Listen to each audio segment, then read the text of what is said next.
Hello বন্ধুরা, good morning. আমি অনেক দিন ধরে অনেকের থেকেই কমেন্ট পেয়েছি যে আমাদের কলকাতার মতো ওয়েদারে সারা বছর বেঁচে থাকবে, গরমটা সারভাইভ করবে, এরকম ধরনের কিছু হার্ডি সাকুলেন্ট নিয়ে ভিডিও করতে। তো আজকের ভিডিওতে আমি সেরকমই হার্ডি 5টা সাকুলেন্ট তোমাদেরকে দেখাবো। সব থেকে ইজি সাকুলেন্টের মধ্যে আমি সবসময় এই গাছটাকে প্রথমে রাখি। গাছটার নাম হচ্ছে সিডাম অ্যাডলফি বা সিডাম অরেঞ্জ ডিলাইট, বা আরও একটা শক্ত নাম আছে যেটা আমি স্ক্রিনে মেনশন করে দেব। এটা আমাদের এখানে নর্মাল মাটিতেই খুব সুন্দর হয়। রোদ যদি কম পায় তাহলে দুটো পাতার মধ্যে গ্যাপ বেড়ে যায়, একটু লেগি হয়ে যায়। যেমন দেখছো এই গাছের ক্ষেত্রে কিছু কিছু ডাল সেরকম হয়ে গেছে, কারণ আমাদের এখানে প্রচন্ড গরমে চেষ্টা করলেও টানা রোদে রাখা যায় না। গরমের সময়টা একটু সরিয়ে রাখতে হয়, তখন কিন্তু গাছটা একটু লেগি হয়ে যায়। তাছাড়া গাছটা খুব সুন্দর থাকে, ভালো থাকে। অযত্নে ফেলে রাখবে তাহলেই ভালো থাকবে। আর শীতকালে খুব সুন্দর সাইডে এরকম অরেঞ্জ বর্ডার এসে যায়, যেটা আরও ভালো লাগে। দ্বিতীয় গাছটা হচ্ছে গ্র্যাপ্টোসিডাম ক্যালিফোর্নিয়া সানসেট। এটাও আগের গাছটার মতোই অনেকটা দেখে মনে হবে যে সেম গাছ, কিন্তু পাতাগুলো দেখো অনেকটা চ্যাপ্টা আর একটু চওড়া মতো। পাতাগুলোও আগের গাছটার থেকে পাতলা। এটাও খুব সহজে হয়। এই গাছটার কাটিং থেকে আমি বাকি গাছগুলো বানিয়েছি। এই যে সিমেন্টের টপটা দেখছো, এটাতেও নতুন কাটিং এবছরই বসিয়েছি জানুয়ারি শেষের দিকে। তো আশা করি এই দুটো হয়ে যাবে। এই গাছটা তোমরা আগের গাছটার মতোই সেম কেয়ার, রোদ লাগবে, না হলেই পাতাটা একটু বেশি সবুজ হয়ে যায়, আর রোদ পেলে একটু অরেঞ্জ পিঙ্ক এরকম ভাব আসে। দেখো আগের গাছটা আর এই গাছটা পাশাপাশি রাখলে বুঝতে পারবে। দেখে হয়তো মনে হচ্ছিল এক গাছ, কিন্তু পাশাপাশি তোমরা পার্থক্যটা বুঝতে পারবে যে দুটো গাছ সম্পূর্ণ আলাদা। একটার সাইডে অনেক সুন্দর বর্ডার আসছে, পাতাগুলো চকচকে, আর এটা একটু ম্যাট ফিনিশ, আর পাতাটাও একটু চ্যাপটা চওড়া। নেক্সট গাছটা হচ্ছে গ্র্যাপ্টোসিডাম ঘোষটি। এটা কিন্তু ঘোষ প্ল্যান্ট নয়, সেটা আলাদা। যদিও এটা হাইব্রিড ভ্যারাইটি, আর এটা ঘোষ প্ল্যান্ট থেকেই এসেছে। এটাও খুব সহজে হয়। যারা একটু নীলচে সাকুলেন্ট বেশি পছন্দ করো তারা এই গাছটা করতে পারো। নীল গ্রে এই দুটো কালারের মধ্যে ঘোরাফেরা করে, বা একদমই কম লাইট পেলে একটু সবুজ সবুজ হয়ে যায়।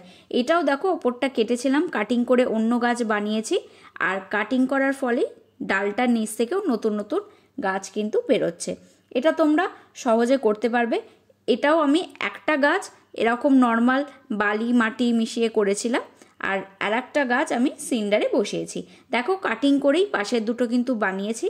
খুবই সুন্দর হয়। সবসময় এগুলোকে ব্রাইট লাইটে রাখার চেষ্টা করবে, তাহলে এত সুন্দর কালারটা কিন্তু মেনটেন হয়ে থাকবে। 4 নম্বরে রেখেছি এই গ্র্যাপ্টোপেটারাম প্যারাগুয়েনিস বা ঘোষ প্ল্যান্ট। এটার কথাই বলছিলাম। এই গাছটা থেকেই হাইব্রিড করে আগের গাছটা বানানো হয়েছে।